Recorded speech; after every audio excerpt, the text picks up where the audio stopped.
They sent her to a retired Navy SEAL and his K-9 as a cruel joke, a way to get rid of the family's broken daughter. They thought the old soldier was too damaged to care. They thought the girl was too fragile to survive. But when the storm came and strangers showed up at her door to finish what her father started, they made two fatal mistakes. They didn't know the man in that mountain cabin was once the Navy's deadliest SEAL. And they didn't know his partner, a 90-pound German shepherd, was trained to defend with his life. Before we begin, tell us where you're watching from. And if this story touches your heart, please subscribe for more. The wind swept across the frozen ridges of Montana, dragging ribbons of snow through the air like ghosts that refused to rest.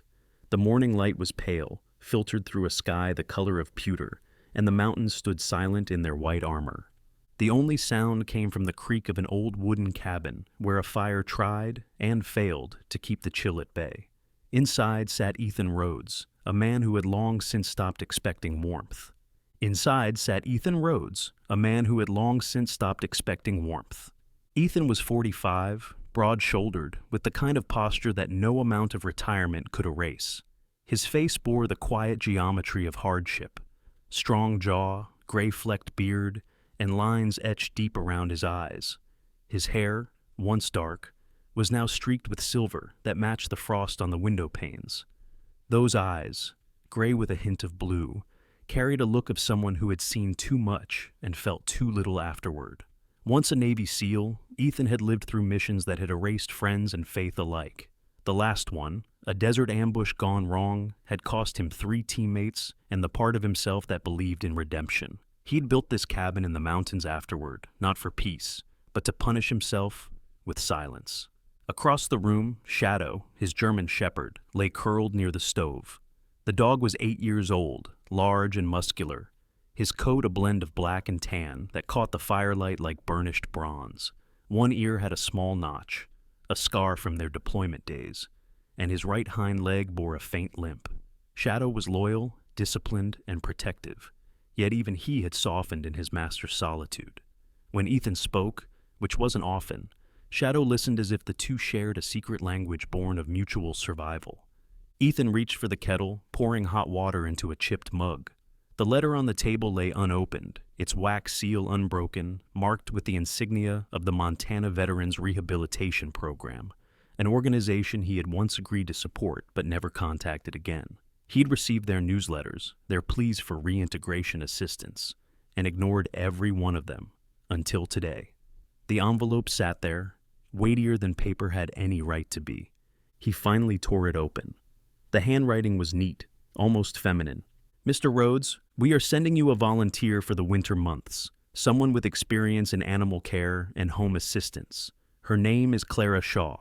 She has requested placement in a remote area, and we believe your property is ideal. Her compassion for animals and patience with veterans have impressed us deeply. She will arrive within 2 weeks." Ethan's jaw tightened. "Uninvited guests," he muttered.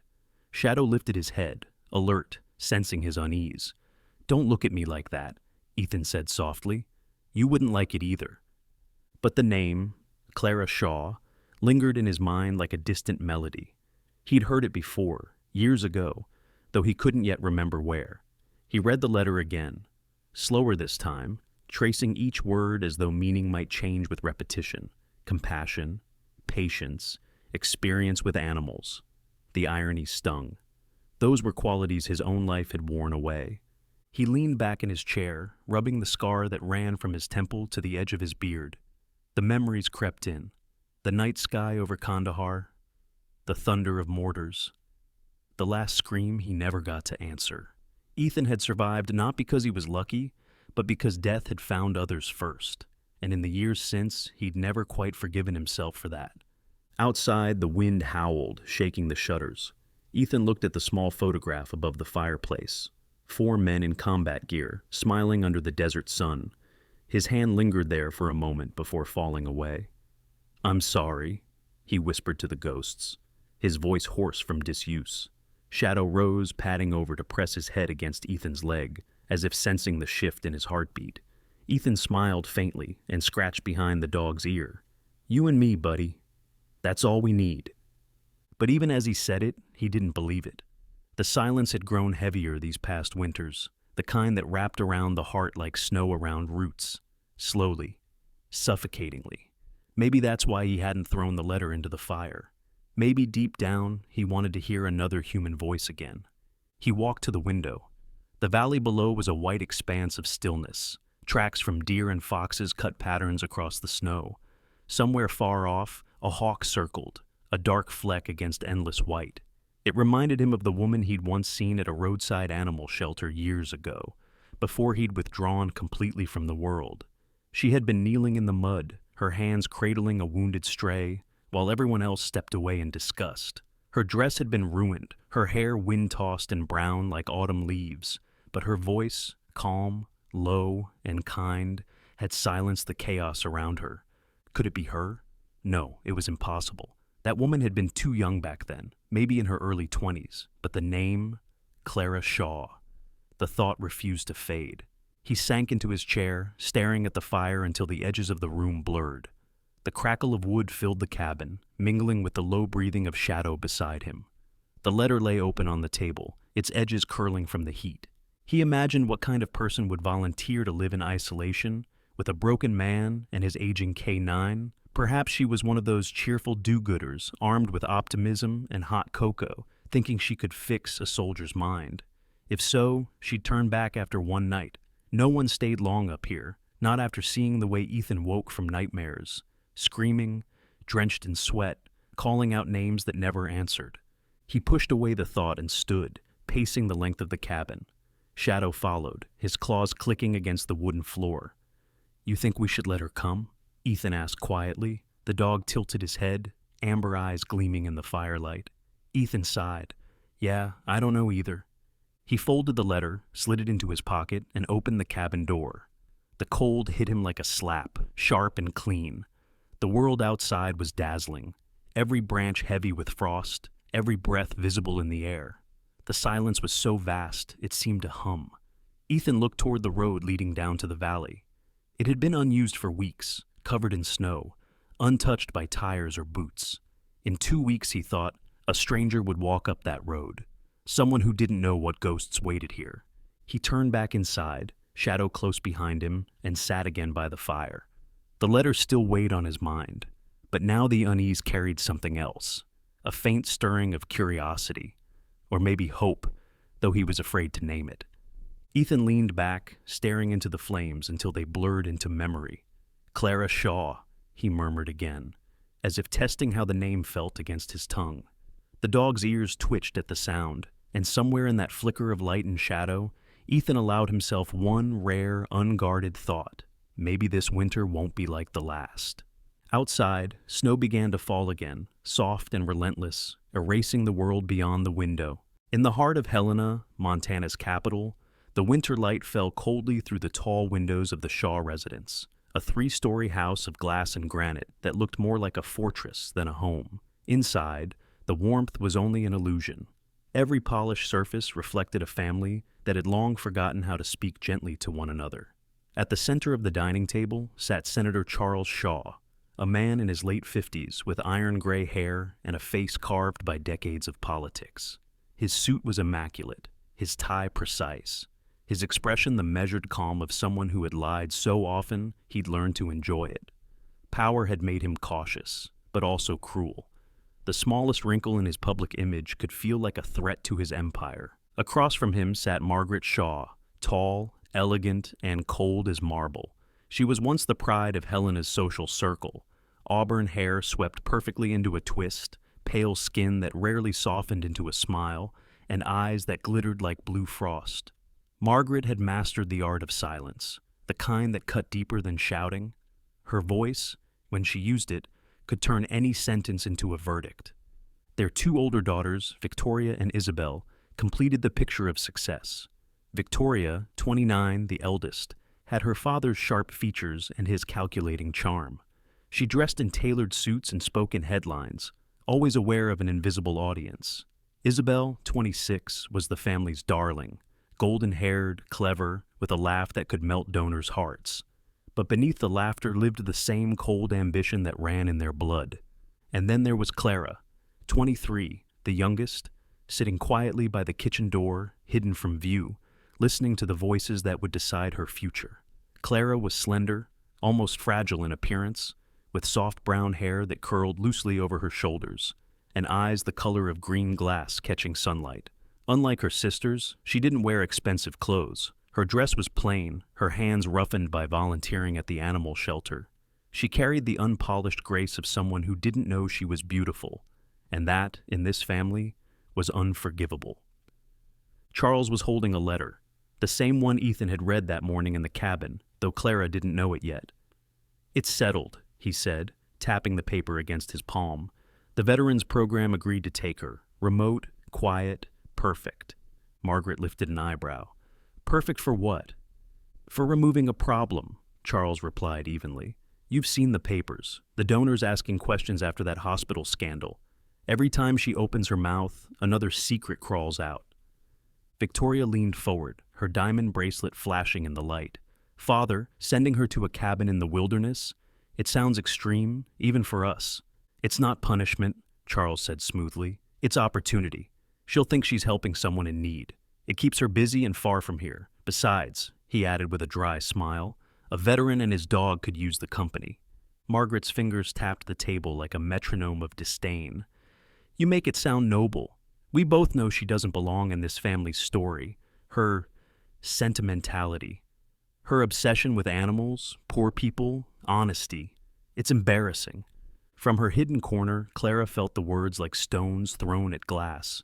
She had heard worse, but it never stopped hurting. Her father's voice, once the safest sound in her childhood, now felt foreign, like the echo of someone she'd lost. Isabel laughed softly, swirling her wine. "At least this way, she'll have an audience. Maybe she'll lecture the pine trees about ethics." "Enough," Charles snapped. The humor vanished instantly, replaced by the brittle silence that ruled the Shaw house. "We'll tell her tomorrow morning. She leaves in 3 days." Margaret nodded with satisfaction. "Good. The sooner the better." When the conversation turned to campaign donors, Clara slipped away, her heartbeat echoing in her ears. She climbed the back stairs to her grandmother's old room, the only place in the house where warmth still lived. The small chamber smelled faintly of lavender and dust. On the nightstand stood a photo of her grandmother in her youth, smiling with the same shy gentleness Clara had inherited. Clara sat on the edge of the bed, clutching the folds of her skirt. Tears came silently, falling onto her hands. She wasn't surprised by what she'd heard. Not anymore. Her family's cruelty had grown in small increments over the years. A withheld smile, a forgotten birthday, a public dismissal when she spoke out against her father's corruption. She had learned that love in this house was a currency, and she had none left to spend. Her thoughts drifted to the last incident that had sealed her fate. The St. Matthew Grant, a charitable fund her father managed for veterans, had lost nearly $2 million. Clara had traced the missing money to a shell company tied to one of his campaign partners. When she confronted him, he'd slammed his hand on the desk and told her, "You're young. You don't understand politics." But she did. And when she sent the evidence to a local journalist, the fallout had nearly ended his career. Only his influence, and her forced silence, had saved him. Now, exile was her punishment. She looked out the window. Snow had begun to fall over the city, soft and relentless. Somewhere beyond those clouds, far north, there was a cabin and a man she had never met. A war veteran, the letter had said. She imagined him as someone old, lonely, maybe kind. Perhaps there, in the quiet of the mountains, she could breathe again. A soft knock broke her thoughts. The door opened just enough for a young maid, Nora, to step in. Nora was 18, thin and nervous, her hands red from scrubbing floors. "Miss Clara," she whispered, "Mrs. Shaw says your train ticket's ready. You're to leave by Thursday morning." Clara nodded, forcing a small smile. "Thank you, Nora. You can go." When the girl hesitated, Clara added gently, "Don't worry, I'll be fine." But when the door closed, she whispered to the empty room, "I hope that's true." That night, while the rest of the house glittered with laughter and music from her sister's dinner guests, Clara packed quietly. She folded 2 wool dresses, her worn coat, and the small locket that had belonged to her grandmother. Inside it was a faded picture of a field of wildflowers. Nothing more, but it reminded her of freedom. She also packed a book about animal care, its corners frayed from use. Before dawn, she descended the marble staircase. The hallway lights glowed dimly against the cold. Her mother waited near the front door, wrapped in a fur shawl. "Try not to embarrass us," Margaret said without emotion. "If reporters contact you, refer them to your father's office." Clara met her mother's icy stare. "Don't worry, you won't have to hear my name again." Margaret blinked, startled by the quiet steel in her daughter's tone, but said nothing more. Outside, a car waited, black, sleek, impersonal. As Clara stepped in, she saw her reflection in the window, pale, tired, but strangely calm. She realized she felt lighter than she had in years. The city lights faded as the car moved north, toward the mountains where a man named Ethan Rhodes waited, unaware that his life, and hers, were about to change.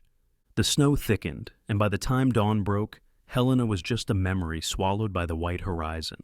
The snow had thickened by the time the transport van reached the edge of the forest road. The driver, a weary middle-aged man named Harris, pulled the handbrake and looked over his shoulder. His face was round, with wind-burned cheeks and a graying beard that framed a patient smile. "End of the road, miss," he said kindly, voice roughened by years of cold mornings. "Cabin's up that way, half a mile through the trees. Man's name's Rhodes. Big fella, quiet type. Don't spook if he doesn't say much." Clara nodded, clutching the strap of her worn satchel. She stepped into the whiteness, boots sinking deep into the powder. The cold hit like a slap, sharp and honest. Her breath became clouds in the air. Behind her, the car engine hummed, then faded as Harris turned back down the road, leaving her in a silence so pure it felt almost sacred. The cabin emerged from the pines, rough-hewn logs, smoke curling from a metal chimney, and a porch half buried in snow. A lantern flickered near the door, casting amber light through the twilight. For a moment, Clara hesitated. This was it. Her exile, her new beginning. She brushed a lock of hair from her face, the wind whipping strands of chestnut against her cheeks. She was pale from the cold, her lips cracked, but her eyes, bright green, alive, held a quiet courage that belied her fragile frame. The door creaked open before she could knock. Ethan Rhodes filled the doorway, tall and broad-shouldered, wearing a flannel shirt beneath a thick canvas jacket. His face, rugged and shadowed with stubble, looked carved from the same mountain behind him. There was strength there, but also restraint, the kind of tension found in men who had learned to live with ghosts. He didn't speak immediately, only studied her, a soldier's instinct to read before reacting. Behind him, Shadow the German Shepherd appeared. The dog's fur was dark and thick, snow clinging to his paws. His eyes were a deep amber, alert, but not hostile. He gave a short, low bark, more greeting than warning, then trotted toward her, sniffing the hem of her coat. Clara's hand trembled slightly as she knelt to meet him. "Hello," she whispered. "You must be Shadow." The dog pressed his head against her knee, tail giving a cautious wag. Ethan's jaw tightened, a flicker of surprise crossing his features. Most people Shadow met for the first time didn't get that reaction. "You're Clara Shaw?" he asked finally, voice low and gravelly, the sound of someone unused to conversation. She nodded. "Yes, sir, from the program. Thank you for letting me come." Ethan stepped aside. "Didn't really have a choice," he muttered, though there was no real malice in his tone. "Come in before you freeze." Inside, the cabin was small but sturdy. A single main room with a wood stove, a worn couch, and a kitchen corner that smelled faintly of coffee and pine. Clara stood awkwardly near the door, feeling out of place among the rough simplicity. Ethan took her bag and set it on the table, his movements deliberate, controlled. "You'll stay in the back room. It's warm enough if you keep the fire going. Water pumps out back. Shadow eats twice a day. You can do what you came to do." She glanced around, unsure what that meant. "Do what I came to do?" He gave a small shrug. "Whatever they told you. Help, heal, talk.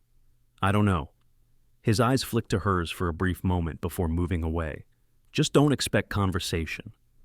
Clara nodded softly. "Then maybe I'll just start with the dishes." That earned her the faintest twitch at the corner of his mouth. Not quite a smile, but close enough. He turned to the stove, adding another log. Shadow followed him, settling beside the fire with a sigh. The warmth spread through the cabin, and for the first time that day, Clara felt her fingers again. She removed her gloves, revealing small hands marked by faint scars, reminders of a life spent rescuing stray animals and patching wounds that weren't hers. While Ethan worked in silence, she moved quietly around the room, tidying the counter, wiping dust from shelves. She found an old photograph tucked into the edge of a mirror. 4 men in desert fatigues, one of them unmistakably Ethan, younger but with the same solemn eyes.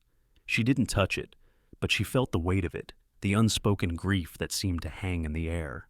By evening, the snow had stopped. The world outside turned blue with dusk. Ethan sat at the table, eating stew straight from a tin bowl. Clara joined him with a modest portion. "Did you build this place yourself?" she asked after a long silence. He looked up, spoon paused midair. "Yeah, needed somewhere quiet." "Quiet can be nice," she said. He studied her face as if searching for sarcasm. "You don't seem like someone who likes quiet." "Maybe that's why I came," she replied gently, "to learn how to." He didn't respond, but something in his gaze softened.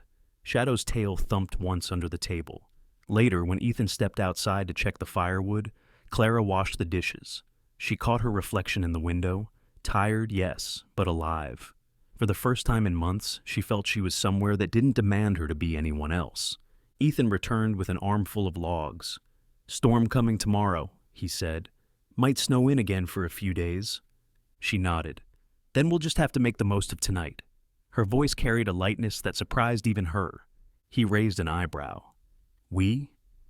"Unless you and Shadow are planning to stop talking to each other too." That made him laugh, quietly, reluctantly, like a sound he hadn't made in years. He shook his head. "You're different," he said simply. Clara met his gaze. "So are you."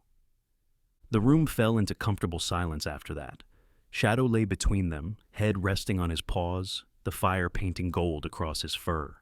Ethan watched the flames dance and thought of how long it had been since someone else's voice filled this cabin without feeling like an intrusion.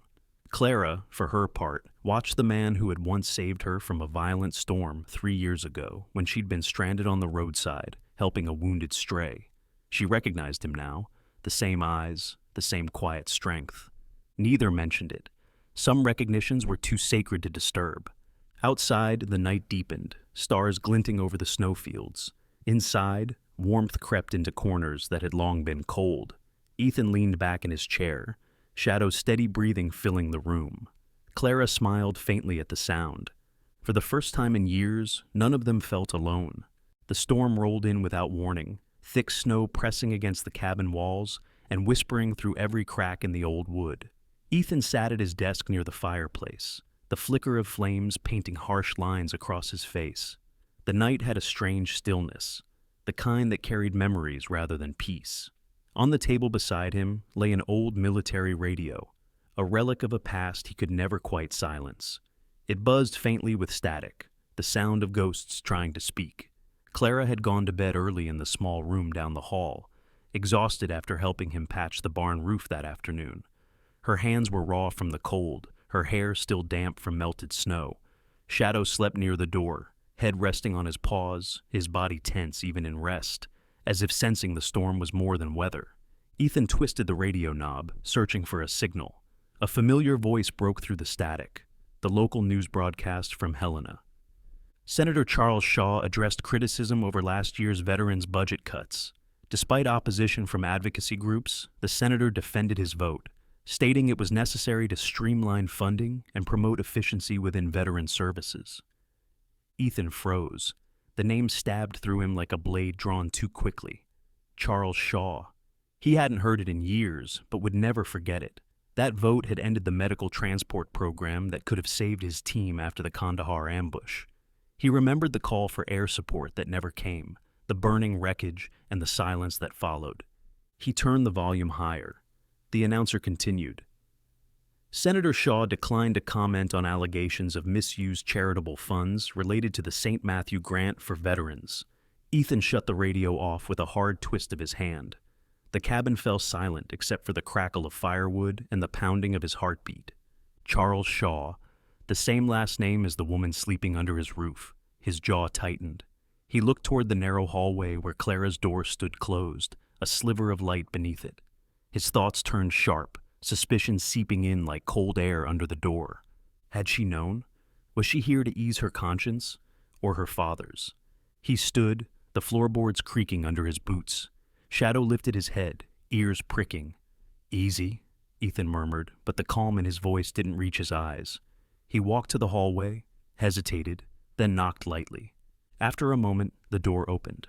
Clara appeared, wrapped in a worn gray sweater that hung loosely from her small frame. Her hair, unbraided now, fell over her shoulders, the firelight softening her features. She looked surprised, but not frightened. "Is something wrong?" "Tell me something," Ethan said quietly. "Your last name? Shaw? You wouldn't happen to be related to Senator Charles Shaw, would you?"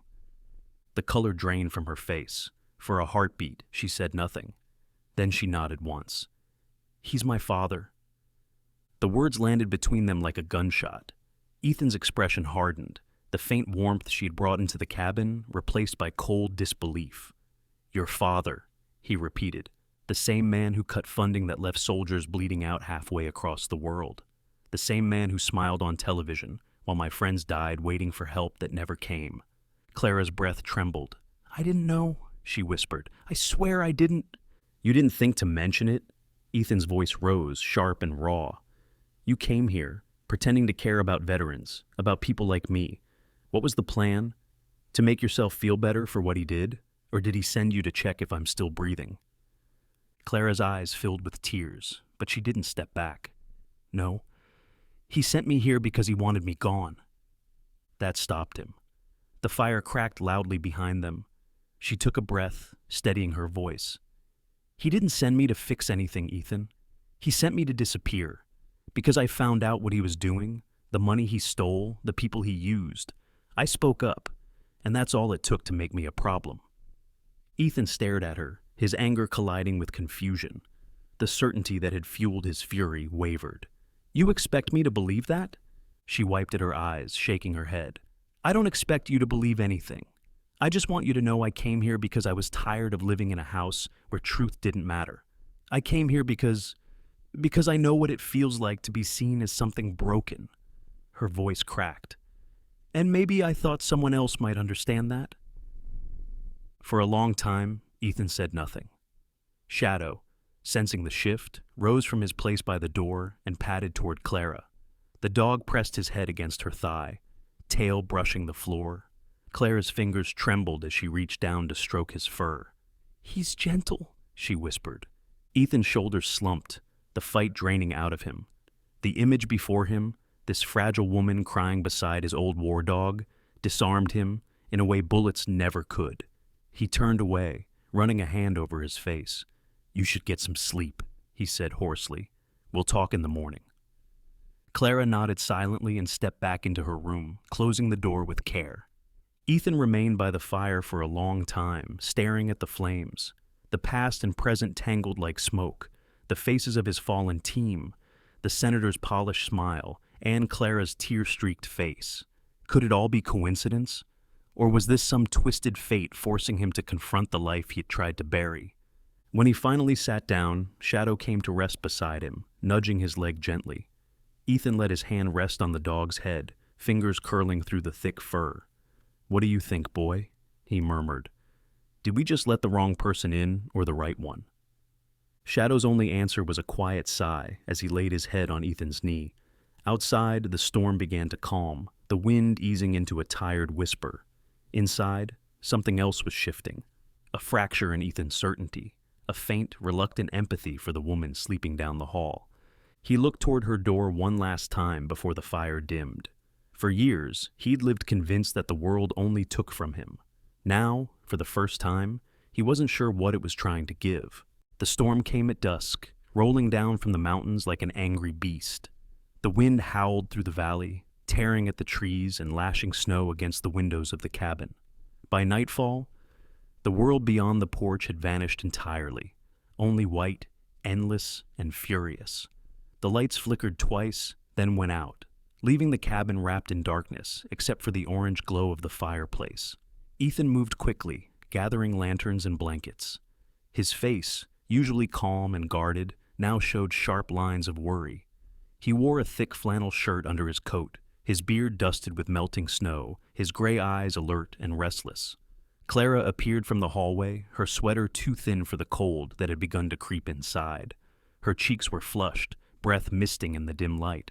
"How bad is it?" she asked, her voice small against the roar of the wind. Ethan glanced toward the window. "Bad enough to bury us for days." He grabbed the lantern from the shelf and checked the oil. "Power's gone. I'll have to keep the generator running once it clears, but for now, we stay close to the fire." Shadow was already pacing near the door, restless, sensing something beyond the storm. His black and tan coat shimmered with tension, and the old scar along his hind leg twitched whenever thunder rumbled. Ethan noticed and frowned. "He doesn't like this kind of wind," he muttered. Outside, a loud crash cut through the night, metal against ice. Ethan froze, then pulled on his heavy coat and gloves. "The truck," he said under his breath. "I forgot to chain the wheels." Clara stepped forward. "Ethan, wait! You can't go out in this. I can't afford to lose it. It's the only way to town once this clears." He grabbed a flashlight and pushed open the door, the wind slamming against him with such force it nearly knocked him back. Shadow barked, low and insistent, as if warning him. But Ethan pushed into the storm anyway, his boots sinking deep in snow that came up to his knees. The cold bit into his skin like knives. He reached the truck, half buried near the edge of the slope, its front tires spinning uselessly. He tried to wedge a plank beneath them, but the gusts made his hands clumsy and numb. Then a sudden crack split the air. The ice beneath the truck shifted. Ethan stumbled, grabbing for balance, his flashlight dropping into the snow. Inside the cabin, Clara waited by the door, heart pounding. She couldn't see anything beyond the swirling white, only faint movement. Then a bark, sharp and panicked. "Shadow!" she cried, grabbing her coat. She pulled open the door and plunged into the cold. The wind hit her like a wall, stinging her eyes. Through the chaos, she spotted the faint beam of Ethan's fallen flashlight and ran toward it. Shadow was there, half buried in snow, one paw twisted awkwardly beneath him, whining in pain. Ethan knelt beside him, face tight with fear. "He jumped in front of the truck," he shouted over the wind. "Save me when it slid." Clara dropped beside the dog, hands trembling as she brushed snow from his fur. "He's bleeding," she said, voice cracking. "We have to get him inside." Together they lifted Shadow, Ethan's strong arms under the dog's chest, Clara supporting his hindquarters. They stumbled back toward the cabin, the wind tearing at them with merciless force. By the time they reached the door, their faces were raw, their bodies shaking. Ethan kicked the door shut behind them and laid Shadow gently on a rug near the fire. The dog whimpered softly, his eyes glassy with pain. Clara tore strips from an old flannel shirt and wrapped his injured leg. Her hands were cold but steady. "It's not broken," she murmured. "Just a deep cut. He'll be okay." Ethan crouched beside her, his breath ragged. "You sure?" She nodded. "I've seen worse. I used to help at a shelter. Dogs like him, they don't give up easily." He exhaled slowly, the tension in his shoulders easing. Watching her, he felt something shift deep inside, a quiet awe. Her hair clung to her face, her cheeks flushed from the cold, yet there was nothing fragile about her now. She worked with calm precision, whispering to the dog as if her words alone could stitch him back together. Shadow rested his head on Clara's lap, tail thumping weakly. Ethan sat down beside them, exhaustion catching up to him. For a long while, none of them spoke. The only sound was the crackle of fire and the storm's muffled growl outside. Finally, Clara broke the silence. "You scared me," she said softly, "running out there like that." Ethan gave a small, tired laugh. "You sound like someone who's never lost everything." She looked up, meeting his eyes. "You sound like someone who thinks losing everything means you're not allowed to care again." The word struck him harder than he expected. He looked away, jaw tightening. "I stopped caring a long time ago." "Then maybe it's time you stopped pretending," she said simply. The firelight danced across their faces, his lined with fatigue and guilt, hers calm but determined. He didn't answer. Instead, he reached down to rest his hand on Shadow's neck. The dog's eyes flickered open, meeting his gaze. "You're tougher than both of us, huh?" Ethan whispered. Clara smiled faintly. "He's loyal. That's what makes him brave." Outside, the storm reached its peak, battering the windows until they rattled in their frames. Ethan stirred the fire, adding another log. We'll need to keep it going till morning, he said. No generator means no heat if it dies. I'll stay up with you, Clara said. You don't have to. I want to. They sat side by side in front of the fire, wrapped in blankets, shadow curled between them. The warmth spread slowly through the cabin, driving away the chill. Ethan's hands shook slightly as he reached for his mug. You know, he said quietly, I used to think God stopped sending people my way after the war. Figured he'd had enough of me. Clara looked into the fire, her expression unreadable. Maybe he didn't stop, she said after a moment. Maybe he was just waiting for you to be still enough to notice. He glanced at her, something breaking open in his chest. Maybe he sent you. She smiled, tears glinting in her eyes. Maybe he sent us to save each other. They sat like that until the fire burned low, the storm's fury softening to a gentle whisper. Outside, the snow fell in silence, blanketing the world in white. Inside, for the first time, Ethan felt something close to peace, fragile, tentative, but real. Shadow's breathing deepened, his tail twitching in sleep. Clara leaned against the arm of the couch, eyelids heavy.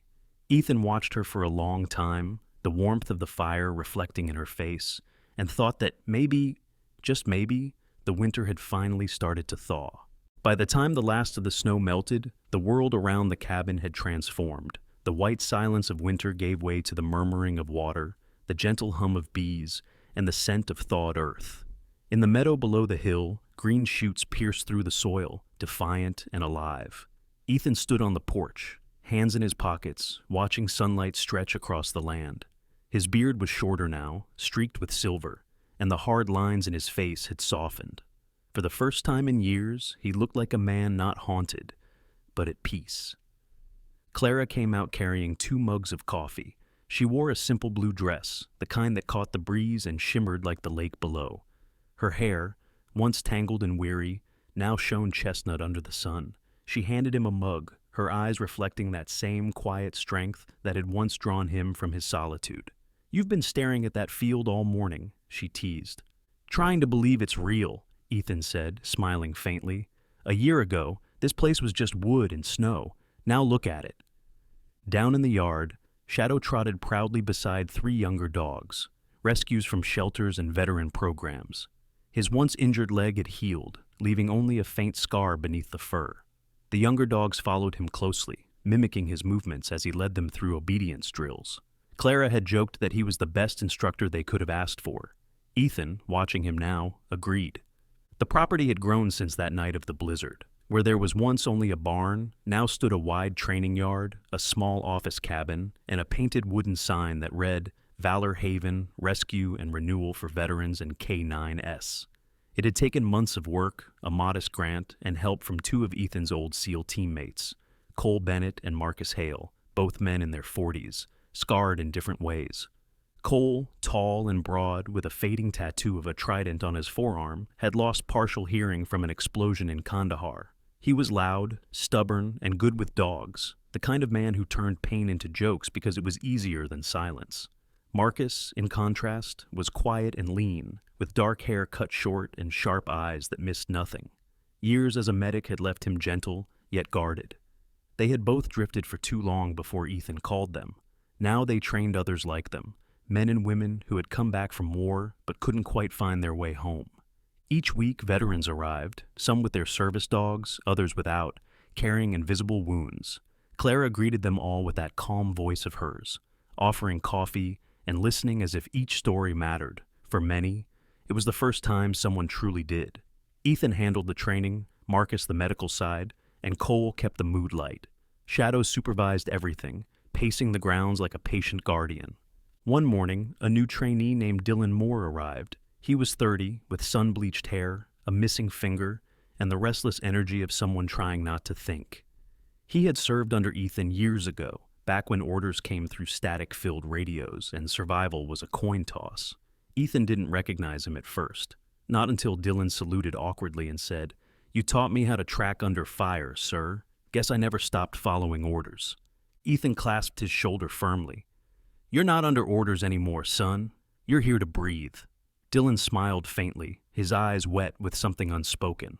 Clara watched them from the porch and knew, without needing words, that this place had become something sacred, a home for the lost. Weeks passed. The grass grew tall and laughter began to echo across the yard, where there used to be only silence. Some nights, after the veterans had gone to their cabins, Ethan and Clara would sit by the fire pit with Shadow between them, watching the sparks rise into the starlit sky. One evening, the mail truck stopped by, a rare event this far out. The driver, an elderly man with a red cap, handed Clara an envelope. She frowned at the sender. Charles Shaw, Washington, D.C. She hesitated, then tore it open. Inside was a short note written in her father's firm, elegant handwriting. Clara, the papers say you've built something honorable. Your mother and I wish you well. That's all. No apology, no warmth, just acknowledgement. She folded the letter once and handed it to Ethan without a word. He read it, then looked up at her. You okay? Clara nodded slowly. For the first time, yes. She fed the letter to the fire. The paper curled, darkened, and vanished into flame. Later that evening, as the sky turned to gold, they sat together on the porch. Shadow lay stretched out beside them, his breathing slow and steady. The valley glowed with the kind of beauty that didn't demand attention. It simply existed, the way peace does after years of war. Clara rested her head on Ethan's shoulder. Do you ever wish things had been different? She asked softly. He took her hand in his, rough fingers brushing against hers. Sometimes, he said. But if they'd been different, maybe I'd still be sitting in that cabin alone, pretending I didn't need anyone. She smiled, eyes glistening in the fading light. And now? Ethan turned to her, the sunset reflected in his gray eyes. Now I just regret how long it took to believe I deserved this. For a long time, neither spoke. The air was warm, filled with the scent of pine and the hum of distant crickets. Clara traced circles on his hand, and in that simple touch was the story of everything they had survived: loneliness, guilt, exile, redemption. Shadow stirred, lifting his head, his amber eyes watching them with quiet understanding. He exhaled softly and laid his head back down, tail thumping once against the porch. As darkness settled, the first stars began to appear, faint and trembling. Ethan looked out over the land they had built, their land, and felt the kind of gratitude words couldn't hold. For the first time since the war, he wasn't surviving. He was living. And beside him, the woman once cast away had found her purpose not in being someone's daughter, but in being herself. Shadow's steady breath mingled with the whisper of spring wind, carrying with it the promise of tomorrow. Sometimes, God's miracles don't arrive with thunder or light. Sometimes, they come quietly, through a wounded soldier, a broken girl, and a loyal dog who refuses to give up. In the snow and silence of Montana, 3 souls found what war and pain had taken: faith, love, and a home that healed them all. Maybe that's how grace works, not in the grand gestures, but in the small ones: a hand held in the dark, a breath shared beside the fire, a heart learning to trust again. And maybe you, watching this right now, need that reminder that no one is too lost for God to find. If you believe that faith still moves through ordinary lives like theirs, comment Amen below, share this story with someone who needs hope, and subscribe for more stories where love and courage meet the hand of God. May He bless you tonight, and may His light find you wherever you are.